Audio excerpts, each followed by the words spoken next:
amigos e irmãos, que Deus abençoe a sua vida, sua família, no nome de Jesus Cristo. Sou seu amigo, seu irmão em Cristo, pastor Jorge Santos, diretamente aqui do ministério, edificando vidas pela palavra de Deus. Que o Senhor possa abençoar você abundantemente, no nome do Senhor Jesus Cristo. Olha, você que ainda não faz parte da nossa família, venha fazer parte da nossa família. Vai ser um grande prazer ter você aqui juntamente conosco, em nome de Jesus. E você que já faz parte da nossa família aqui do canal, que o nosso Deus continue abençoando a sua vida em todo sentido, em nome do Senhor Jesus Cristo. Olha, eu coloquei aí um vídeo aí, né, aqui no nosso canal, e esse vídeo foi muito abençoador, abençoou a vida de muitas pessoas e com certeza vai continuar abençoando, porque esse é o propósito aqui do nosso canal. E eu vou lançar mais um vídeo aqui no canal. Espero que você assista este vídeo até o final, porque é um vídeo muito bom, é algo impactante da parte de Deus para a sua vida, e você veja o vídeo até o final. Lembrando, você que é mãe, você que é pai, você que é esposo ou esposa, continue orando pela sua família, continue orando principalmente pelos seus filhos. Você que acredita em Deus, você que acredita no poder de Deus, você que acredita na transformação de vida, então continue orando, ainda que a situação é aparente ou amostre que não tem jeito. Continue crendo, continue confiando em Deus, porque diz a Bíblia que tudo é possível para aquele que nele crê. Então, eu vou deixar esse vídeo. Graça e paz a todos os irmãos que estão assistindo. Eu me chamo Paulo Adams, estou missionário pela obra de Deus e eu quero te contar um pouco do que Deus fez na minha vida. Eu recebi essa oportunidade em Cristo de poder falar das grandezas do nosso Deus. Nós servimos um Deus que muda a vida e restitui caráter. Eu sou filho de pastores, então eu nasci dentro da igreja evangélica. Sou do ano de 86, então naquela época os regimes eclesiásticos eram bem mais rígidos do que hoje. Cresci ouvindo e pregando a palavra de Deus, vendo os meus pais mencionarem o nome de Jesus. A minha mãe é uma grande missionária de Deus e a minha maior intercessora. E desde criança eu cresci no berço evangélico, caminhando com Jesus. Aos 8 anos de idade eu fui batizado com o Espírito Santo. Com 10 anos de idade eu já pregava nas igrejas e no dia 20 de dezembro de 98 eu fui batizado nas águas. Passando esse período eu comecei a sofrer alguns ataques espirituais, na verdade. Eu tinha muitos sonhos, muitas perturbações e aquilo tirava a minha paz. Eu acabei sentindo um desejo que não era costume e que era abominável até aos meus olhos e queria achar solução para aquilo. Eu comecei a ter um espinho na carne e aquilo foi me direcionando e saindo do foco e da visão de Cristo. Bom, eu me achei homossexual no mundo e eu queria entender esse processo, sofrendo tantas perseguições religiosas por conta disso, tentando achar o motivo para aquele tal sentimento. Eu tenho uma tia, a minha tia foi um bandista há mais de 30 anos e hoje, para a glória de Jesus, ela serve ao Senhor Jesus. A minha tia me levou para um terreiro de Umbanda, onde eu fui atrás, na verdade, queria entender o motivo daquela situação. E passando um tempo, eu fugi da casa da minha mãe e fui morar nesse terreiro. Quando eu cheguei dentro desse terreiro, eu achei muito legal e me encantei com os barulhos dos atabaques, com as cores, o fio de conta, a cor da roupa, aquilo me encantou. E eu fui entendendo sobre a religião. Com 13 anos eu fugi da casa da minha mãe e fui morar nesse terreiro, porque eu achava que a minha situação, minha condição homossexual era se dada a algum espírito, ou porque fui designado para aquilo. Passando algum tempo, eu recebia uma entidade chamada Maria Mulambo, inclusive eu tenho ela tatuada nas minhas costas, e me escravizou por mais de 12 anos. Ela incorporava em mim com 13 anos de idade, fazia consulta para garotas de programa e travestis da cidade onde eu morava. E um certo tempo eu acordei dessa entidade e tinha muitos travestis ao meu redor. E eles fizeram um convite, disse: Paulo, você já tem um corpo em evolução, e se a gente aplicar hormônio em você, vai crescer peito e você pode trabalhar com a gente na rua. Então eu, partindo toda contra a palavra de Deus em Romanos capítulo 1, versículo 27, que Deus abominou as paixões infames, eu fui para o mundo da prostituição. E lá nas ruas eu conheci o que era droga, conheci o que era bebida, conheci o que era o vício e me prostituí por mais de 6 anos. Eu com 13 anos de idade estava me prostituindo nas marginais da cidade de Itu. E ali eu fiquei por um bom tempo. Eu me lembro que com 2 anos morando dentro desse terreiro, eu tomei todas as camarinhas de Umbanda. O que é isso? É um ritual litúrgico para o sacerdócio umbandista aqui no Brasil. E me formei pai de santo de Umbanda. Recebi a chamada das 7 linhas de Umbanda e todas as divindades que eles cultuam, as deidades que eles cultuam. Estudei muito para aprender. Eu me lembro que eu assumi um relacionamento homoafetivo com 14 anos de idade e fui embora para uma outra cidade mais no interior de São Paulo. Chegando lá eu sofria muito, eu apanhava muito da pessoa que eu morava e eu me prostituía por muitas noites. Eu me prostituí por um prato de comida porque eu não tinha ninguém que pudesse me ajudar. Eu não queria ser cristão, eu queria entender aquilo que acontecia comigo. E eu achei na Umbanda aquela oportunidade de entender. E eu acreditava tanto no que os guias me diziam, acreditava tanto, a minha fé, eles eram a minha vida. Então eu dediquei esse momento para eles. Eu me prostituía à noite, eu entregava o dinheiro na mão da pessoa que eu morava, e eu apanhava todos os dias dessa pessoa. Um dia eu não aguentava mais sofrer, eu fugi da casa do agressor e fui morar na rua. Eu fiquei 1 mês morando na rua e dormindo na porta do conservatório da cidade de Tatuí. E ali eu fiquei um bom tempo. Muitas pessoas faziam as entregas para as comidas, as pessoas em situação de rua, algumas denominações, e eu comia, tive meu papelão e dormi na rua. Eu sabia que Deus estava escrevendo uma história para mim.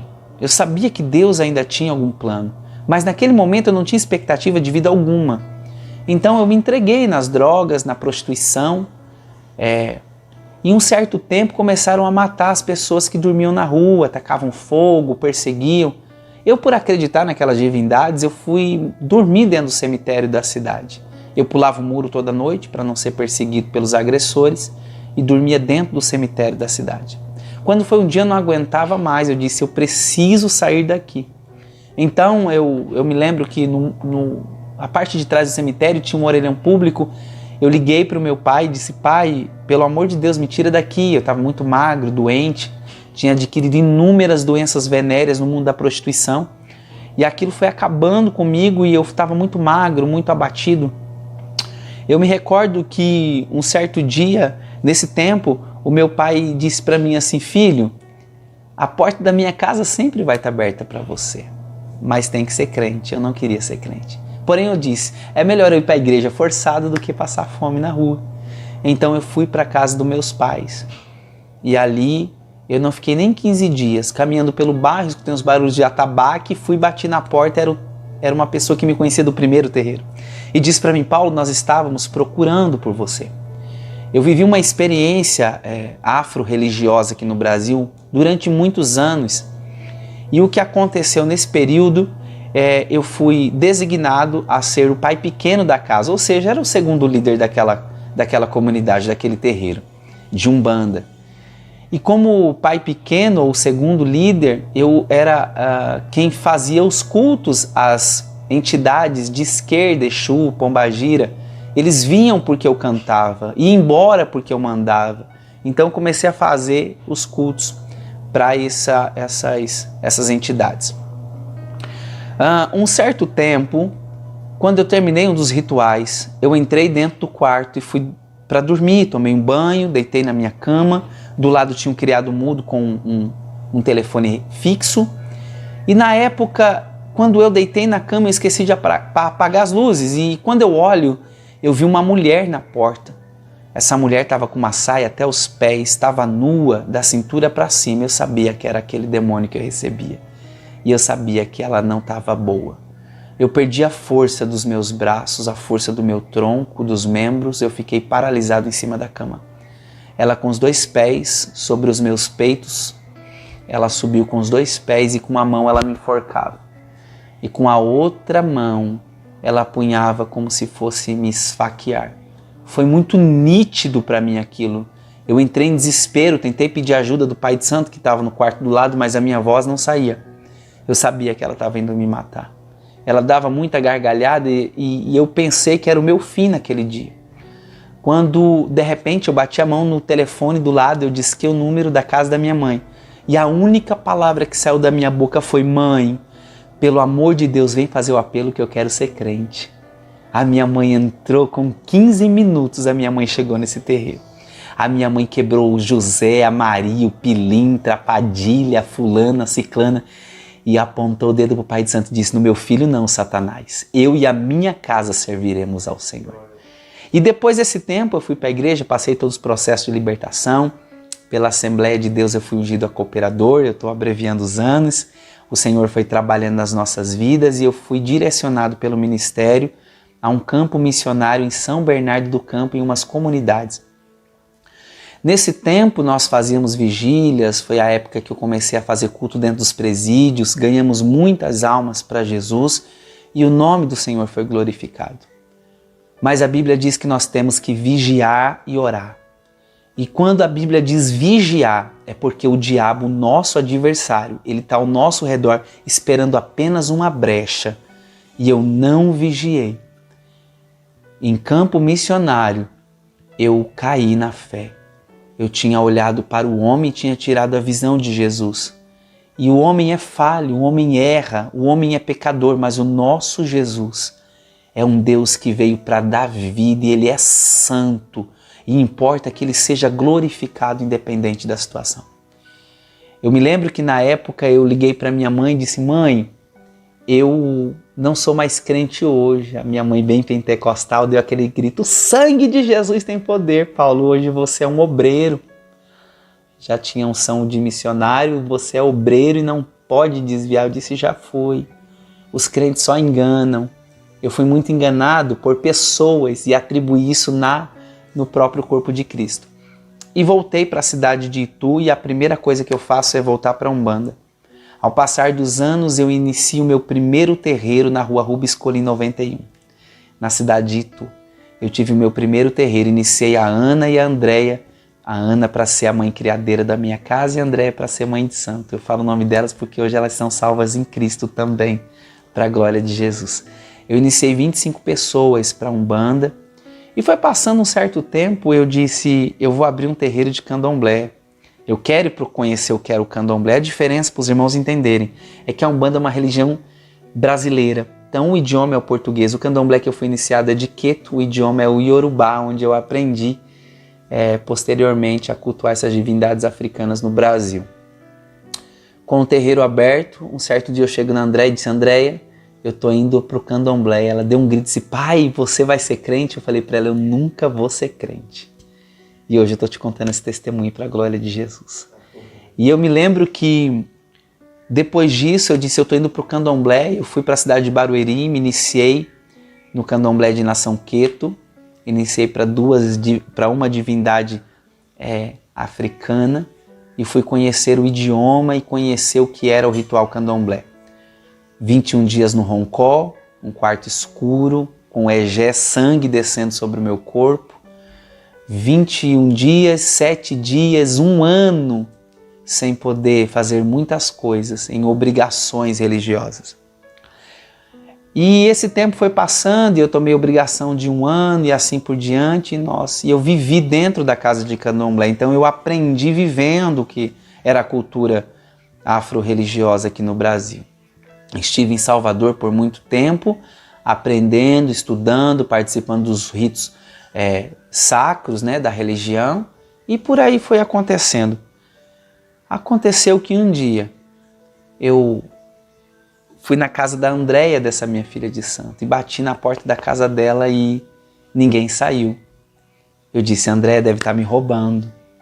Quem conhece a religião de matriz africana sabe que se gera muito dinheiro, se acontece muito dinheiro. E eu falei, deve estar usando as minhas deidades para poder usufruir para si. Então eu fui pelo Brasil cantando candomblé em muitos lugares, em muitos estados do Brasil. E um certo dia a minha mãe fazia um culto na quinta-feira à tarde, culto missionário na casa dela. A essa altura eu já tinha muita raiva de crente, tinha muito ódio de crente, não queria saber de nenhum. Eu jogava pedra nas irmãs que iam para a igreja, fazia escândalos na porta das igrejas, fazia os pastores passar vergonha, até o dia que Jesus quis. E eu me lembro que num desses cultos eu falei que a minha mãe, ela fazia, eu disse, eu vou abrir um terreiro perto da casa da minha mãe, porque o barulho do atabaque vai atrapalhar o culto dela. E eu fiz.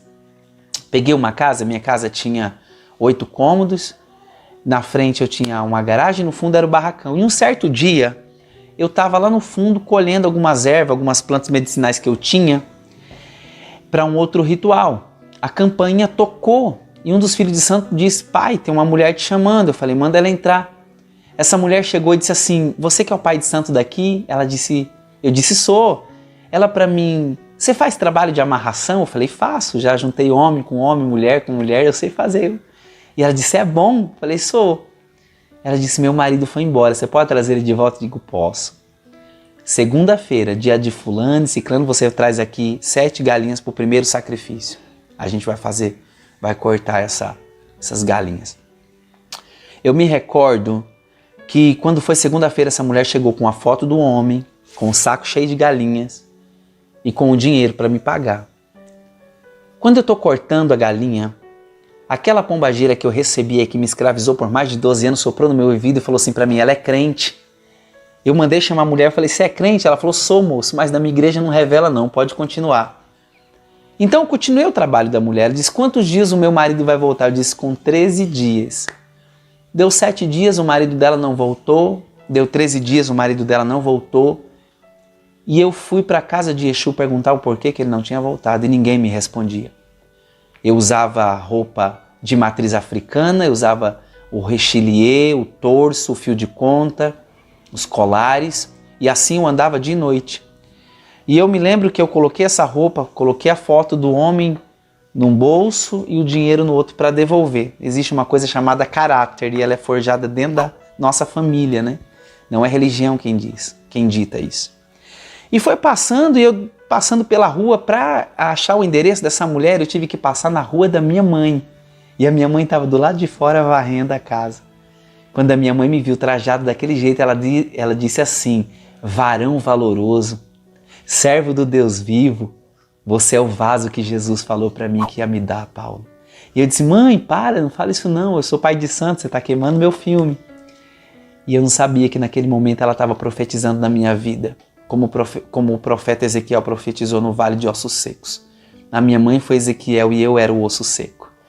A minha mãe me via vestido de mulher na rua, corria, me abraçava e dizia assim, você é o varão que Jesus me deu.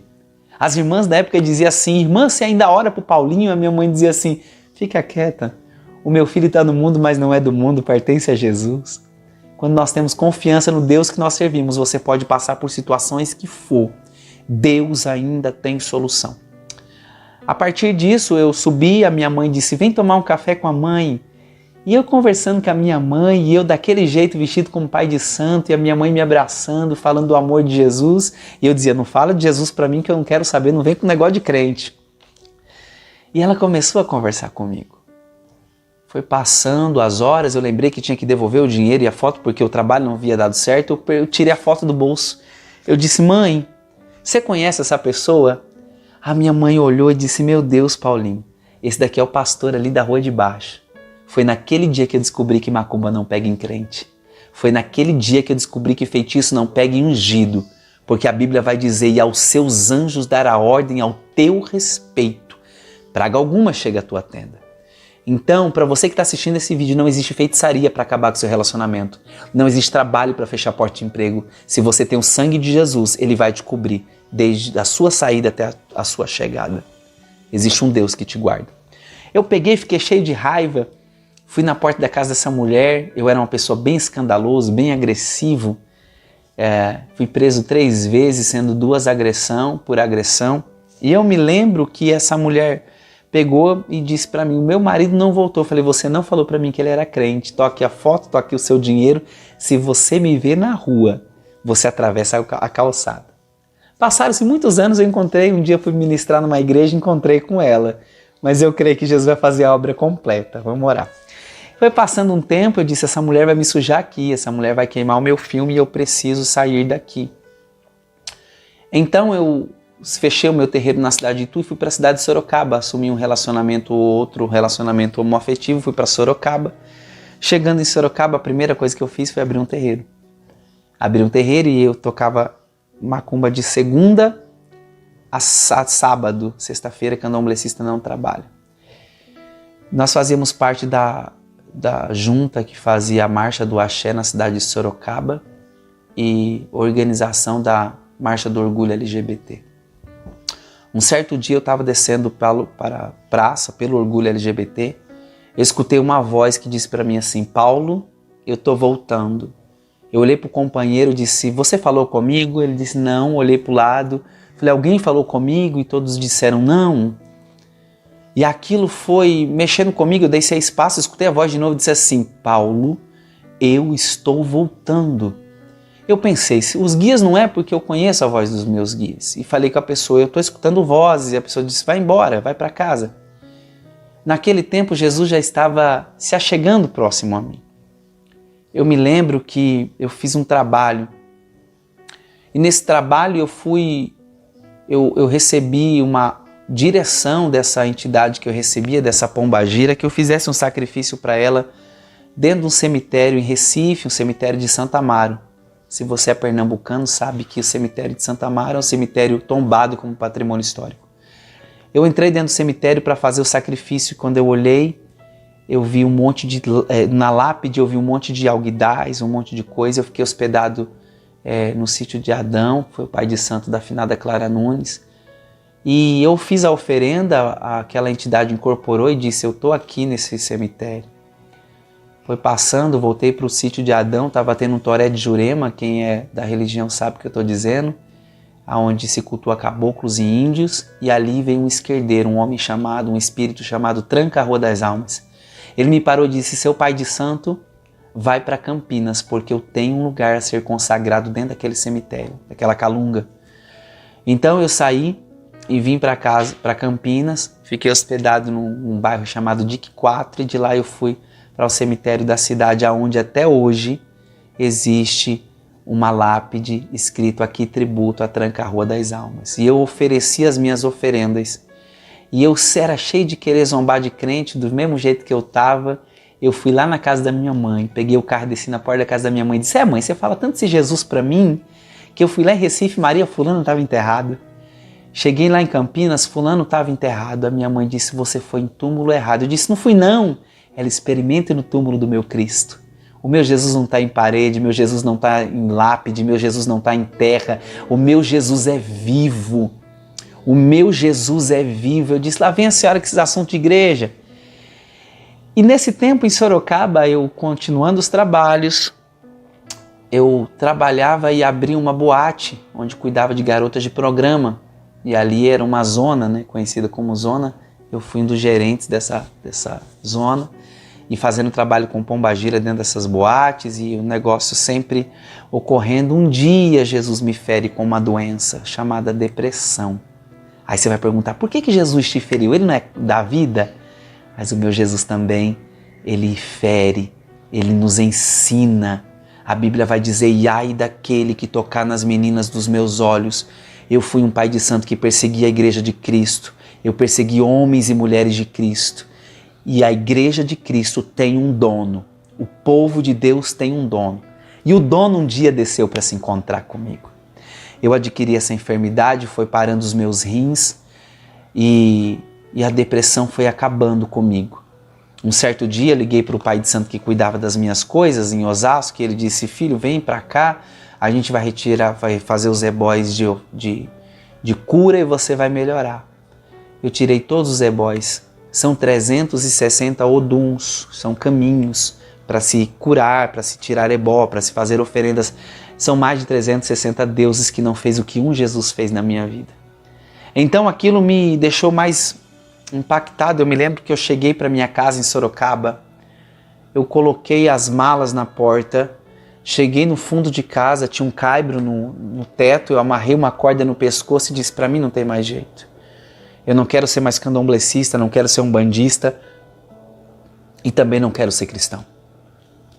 Nesse tempo eu amarrei a corda e escutei um vizinho colocou um hino que dizia assim: mas eu sei, Jesus te olha e te vê, e diz, filho, eu vou te socorrer, do pó e das cinzas eu vou te levantar, sou o teu Deus. Vendavais de Shirley Cavalhais. E eu conheci aquele louvor desde criança. Porém eu estava tão perturbado que eu pensei que o próprio Jesus estivesse despedindo de mim. Quando eu fui pular da cadeira, coloquei a mão no pescoço para me despedir da vida e a corda se desfez na minha mão como quem pega a farinha. Era o joelho da minha mãe orando e Deus escrevendo uma nova história para mim. Não entendendo o processo, eu corro para uma ponte que tinha próximo da minha casa. Quando eu pendurei da ponte, era abaixo do rio Sorocaba e todo mundo me olhando e alguém gritando, ah lá, o rapaz vai se jogar. De repente eu peguei o celular, liguei para minha mãe, disse, minha mãe estava vindo do Rio de Janeiro, disse, mãe, hoje é o último dia que a senhora escuta a minha voz. A minha mãe disse, por quê, filho? Eu falei, porque eu estou em cima de uma ponte e eu vou pular. A minha mãe disse, você não vai não, porque... por que eu não vou pular? Eu já estou aqui, para mim não tem mais saída. Ela disse, Paulo, você não vai pular. Em 1986, eu estava com você no meu ventre descendo o tanque batismal. Deus levantou um vaso no meio da igreja e disse, filha, esse no teu ventre para mim é um vaso escolhido. Se os seus deuses mentem para você, o meu Deus não. Então larga tudo que você está fazendo aí, vem para minha casa agora. Se depois de 7 dias você quiser morrer, Paulo, é com você, eu só quero você 7 dias. Naquele tempo, eu pulei de volta para a linha, para a ponte que eu estava, era uma linha férrea, peguei um carro e fui para a casa da minha mãe. Eu disse, mãe, eu não quero ver a cara de crente, eu não quero ver pessoas, eu não quero ver ninguém aqui. Minha mãe disse, não filho, você vai ficar tranquilo. Eu fiquei escrevendo uma carta suicida nesses 7 dias que eu fiquei. Eu não saí para a rua, eu não sei se choveu. A minha família levava comida para mim na porta do quarto e retirava, não tomava banho. Eu só queria morrer.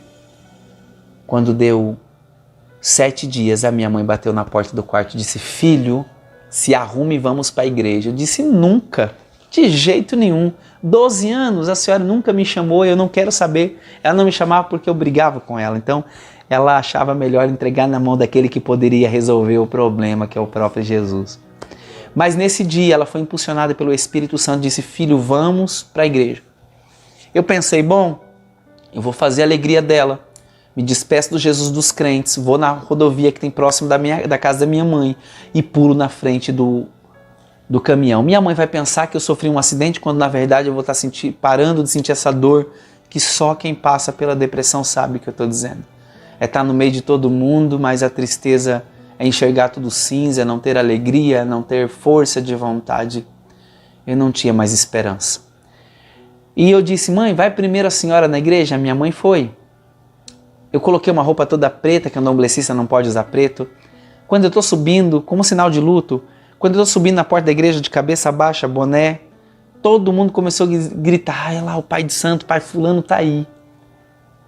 E nesse tempo, eu pisei no primeiro degrau da igreja, escutei a porta de um carro batendo, quando eu olhei para o chão e fui levantando os meus olhos, era a Andréia, minha filha de santo. A Andréia estava diferente. Estava com uma saia à altura do joelho, com a Bíblia debaixo do braço, olhou para mim e disse, pai, Jesus me salvou. Eu fechei a cara para ela e falei, depois eu resolvo isso com você. Quando eu pisei dentro da igreja, a mãe dela, que era a mãe criadeira da minha casa, já estava sentada no círculo de oração. Os ogãs que batiam os atabaques já eram diáconos da igreja. Aquelas pessoas que eu tinha iniciado estavam todas na igreja. E eu tinha muita raiva, eu disse, esse pastor vai apanhar, porque Jesus fechou meu terreiro. Eu me lembro que a minha mãe havia me dito que uma missionária ia vir do Japão para pregar e eu a conhecia desde criança, ela me conhecia na verdade. E eu tinha muita aversão aos cristãos. Eu me lembro que eu sentei no fundo com a cabeça baixa e eu disse, se ela vir do meu lado, se ela vir com revelação, eu jogo uma cadeira nela. Quando eu pensei nisso, ela já estava na minha frente. Ela apontou o dedo e disse, Paulinho, quanto tempo! Eu sabia que ia te encontrar no Brasil, porque quando eu estava fazendo uma ponte aérea do Japão para o Brasil, eu fiquei em Frankfurt, na Alemanha, 4 horas. O Espírito Santo desceu dentro do saguão antes do avião para o Brasil chegar e disse, filha, no Brasil tu vai encontrar o meu servo Paulo, fale para ele que eu sou aquela voz que disse, Paulo, eu estou voltando. Paulo, eu estou voltando e tenho pressa. Naquela hora só eu sabia daquilo, então eu desmoronei, comecei a chorar e ela disse, tem mais, você entrou aqui dentro procurando a morte, mas o dono da vida está na casa e manda te dizer, volta hoje.